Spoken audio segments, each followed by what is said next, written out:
We estimate that probably only about a third of the migrant labour that would normally come to the UK is here and was probably here before lockdown. And we are working with industry to identify an approach that will encourage those millions of furloughed workers, in some cases, to consider taking a second job, helping get the harvest in June. We are now beginning to see declines, particularly in London.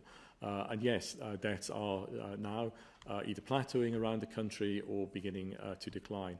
But I should emphasise that those benefits have only occurred not by luck, as I've said before, but because people have complied with the instructions that we've all been given. Of course, my fear, as the fear of all of us is that those curves won't continue to be on a downward trend, but will start to go in an upward trend. And we're not at the point that any of us can be absolutely confident that that's not going to be the case. We want to avoid a second peak. We want to avoid a rise. And so I can't emphasise enough that this is not the time to say, actually, we've done a good job. We need to stop complying with our social distancing instructions and the government guidance. This is exactly the time to keep that up. It will be reviewed again in a couple of weeks' time, and that would be the right moment to consider the scientific evidence that we have, particularly the latest medical evidence. Very important that we don't do this prematurely and risk a second peak.